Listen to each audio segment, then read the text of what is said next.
Hello students, मेरा नाम पल्लवी पाराशर है और मैं करंटली आईटीआई ट्रेनिंग ऑफिसर के पद पर कार्यरत हूँ। अभी तक हमने कंप्यूटर की क्लासेस देखी, उनका एनालिसिस किया और जो भी पीवाईक्यू से मिलते जुलते जितने थीम्स के क्वेश्चंस हैं वो हमने प्रैक्टिस किए।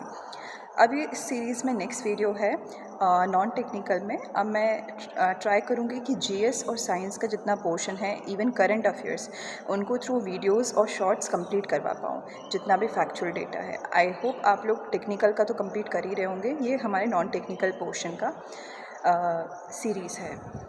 तो आइए हम जैसे आपने 2022 में एक क्वेश्चन देखा होगा, शेड्यूल से बहुत क्वेश्चंस आए हैं, आर्टिकल से आए हैं, पॉलिटी का बेसिकली जीएस सेक्शन हम देखा जाए तो आज हम शेड्यूल्स का कुछ देखेंगे। शेड्यूल्स की चीज़ें रिवाइज़ करेंगे, फैक्ट्स रिवाइज़ करेंगे। शेड्यूल्स में क्या क्या मेंशन है, वो कब लागू हुए और उनमें क्या क्या एक्चुअली मेंशन है। तो आपने देखा होगा शेड्यूल्स में टोटल 8 शेड्यूल्स हैं, 8 शेड्यूल्स हैं ओरिजिनली, लेकिन अभी करंट में 12 हो गए हैं। तो 8 के बाद 12 जो 4 नए ऐड हुए हैं वो कब कब ऐड हुए हैं और उनमें क्या क्या मेंशन है। सबसे पहले हम शेड्यूल्स की एक ट्रिक देख लेते हैं, टीयर्स ऑफ ओल्ड पीएम। आप लोग गूगल पर सर्च करेंगे trick of schedules Indian polity, तो आप देखेंगे ट्रिक ऑफ ओल्ड पीएम। उसमें हर एक वर्ड का एक मतलब है। ट्रिक ऑफ ओल्ड पीएम में अब हम फर्स्ट वर्ड से स्टार्ट करते हैं, trick. T for trick. T माने टेरिटरीज़। टेरिटरीज़ में क्या मेंशन है, स्टेट्स एंड यूनियन टेरिटरीज़, कि हमारी कितनी स्टेट्स हैं, कितनी यूनियन टेरिटरीज़ हैं। तो जो अभी करंट में कितनी है, 28 states and 8 UTs, union territories. ये हमारा फर्स्ट शेड्यूल हो गया। अब हम सेकंड शेड्यूल देखेंगे, एमोलुमेंट्स। एमोलुमेंट्स में क्या मेंशन है, एमोलुमेंट्स में जो भी अलाउंसेस हमें देने हैं अपने मिनिस्ट्रीज़ को, मिनिस्ट्रीज़ के अंदर जो भी मिनिस्टर्स हैं, प्रेसिडेंट है, इनके क्या अलाउंसेस रहेंगे, एमपी एमएलए जो भी वेरियस पोस्ट पर हैं उनका क्या अलाउंसेस रहेगा, क्या एमोलुमेंट्स रहेंगे, वो सेकंड शेड्यूल में मेंशन है। थर्ड शेड्यूल है TEA, A for affirmations. Affirmations में ओथ आता है, जैसे जो शपथ लेते हैं, जिसको हिंदी में शपथ बोलते हैं। कोई भी अगर किसी भी पोस्ट पे जाता है तो उसको पहले शपथ दिलाई जाती है। जैसे प्रेसिडेंट को कौन दिलाता है, ये सब किस आर्टिकल में मेंशन है, आपको पता होना चाहिए। प्रेसिडेंट, एमपी एमएलए, राज्यसभा में कोई भी मेंबर है या फिर राज्यसभा के ही पदेन सभापति, जैसे कि जो हमारे वाइस प्रेसिडेंट होते हैं, स्पीकर ऑफ लोकसभा, तो ये इन सभी के लिए एक वो होता है, जजेस of supreme court and high court, इनके लिए भी ओथ मेंशन होती है। तो ये कहाँ पे मेंशन है, थर्ड शेड्यूल में मेंशन है, जिसमें अफर्मेशंस आते हैं। फोर्थ शेड्यूल क्या है, फोर्थ शेड्यूल है आर फॉर राज्यसभा। राज्यसभा में क्या मेंशन है कि कितने स्टेट्स को कितनी सीट्स एलोकेट की जाएंगी राज्यसभा की, तो आर फॉर राज्यसभा। तो राज्यसभा में जो सीट्स हैं, नंबर ऑफ़ सीट्स का अलोकेशन है पर स्टेट वाइज, वो मेंशन है। उसके बाद हम आते हैं फिफ्थ शेड्यूल पे, scheduled areas and scheduled tribes. वो फिफ्थ शेड्यूल में मेंशन है, as for scheduled areas and scheduled tribes. तो scheduled areas and scheduled tribes में जितनी भी हमारे पूरे पॉपुलेशन की जो वो है, शेड्यूल्ड SC ST पॉपुलेशन है, तो उसके बारे में जो भी एडमिनिस्ट्रेशन होगा वो सारी चीज़ें मेंशन है। इसके अलावा हमारा नेक्स्ट फिर सिक्स्थ शेड्यूल आ जाता है, जो कि O for other areas. Other areas में जो कि 4 एरियाज़ हैं, इसकी भी एक ट्रिक है, ATM without money. A for Assam, T for Tripura, M for Meghalaya and एक और M फॉर मिज़ोरम। ये 4 स्टेट्स हैं। इनके अलावा बाकी इनके मतलब इस शेड्यूल में सिर्फ इन्हीं चारों स्टेट्स के शेड्यूल्ड ट्राइब्स के एडमिनिस्ट्रेशन का मेंशन है। जो भी SC ST हैं उस इन स्टेट्स में, इन 4 स्टेट्स में शेड्यूल्ड क्या क्या हो गया, ATMM में असम, त्रिपुरा, मेघालय, मिज़ोरम, ये 4 कंप्लीट हो गया। इसके बाद आता है हमारा नेक्स्ट है F, seventh schedule. Last time में 2022 में एक क्वेश्चन आया था, वो F का ही आया था, फेडरल स्ट्रक्चर का।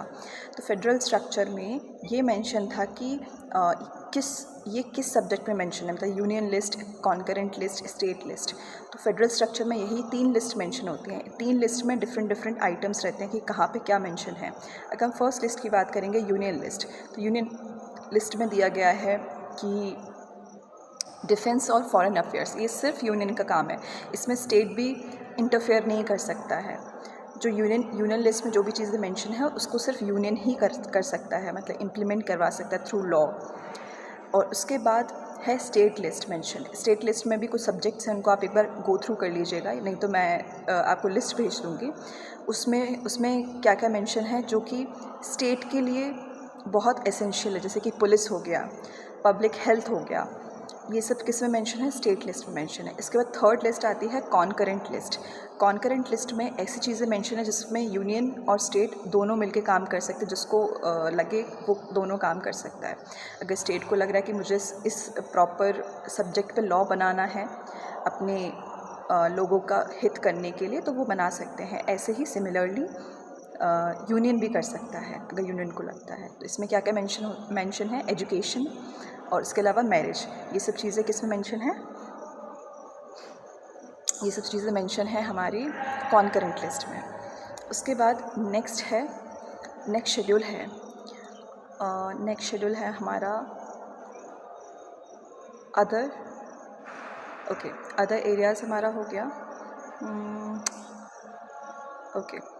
Territories, emoluments, affirmation, Rajya Sabha, scheduled areas, other areas, federal structure and official languages, हमारा ये आ गया है 7th के बाद 8th। एट्थ है हमारा ऑफिशियल लैंग्वेजेस। ऑफिशियल लैंग्वेजेस पहले इनिशियली कितनी थी, 14 थी, 14 थी, अभी कितनी कर दी गई हैं, 22 कर दी गई हैं। तो ये ऑफिशियल लैंग्वेजेस हैं। इसके बाद आता है अब जो 4 शेड्यूल आएंगे 9, 10, 11, 12, ये न्यूली ऐड किए गए हैं। 9th वाला है लैंड रिफॉर्म्स। लैंड रिफॉर्म्स कब ऐड किया गया था, फर्स्ट कॉन्स्टिट्यूशनल अमेंडमेंट 1951, ये लैंड रिफॉर्म्स आया गया था। उसके बाद आया है हमारा एंटी डिफेक्शन लॉ, जो कि 10th में मेंशन है, जो किस कॉन्स्टिट्यूशनल अमेंडमेंट के तहत आया है, 52 CAA 1985 एंटी डिफेक्शन लॉ। इसमें क्या करते हैं, जो भी पॉलिटिकल पार्टीज़ के मेंबर्स होते हैं, अगर वो किसी और पॉलिटिकल पार्टी को ज्वाइन कर लेते हैं या फिर जो भी रूल्स में मेंशन है, जो उनको लग रहा है कि ये डिफेक्शन कर रहे हैं, तो उनको इसके तहत वो रिमूव कर सकते हैं उनकी पोजीशन से। तो ये सब चीज़ें किसमें मेंशन है, 10th शेड्यूल में मेंशन है। Disqualification of MP and MLAs, तो ये इसमें इनका डिस्क्वालिफिकेशन मेंशन है। उसके बाद आता है हमारा 11th शेड्यूल। 11th शेड्यूल में क्या मेंशन है,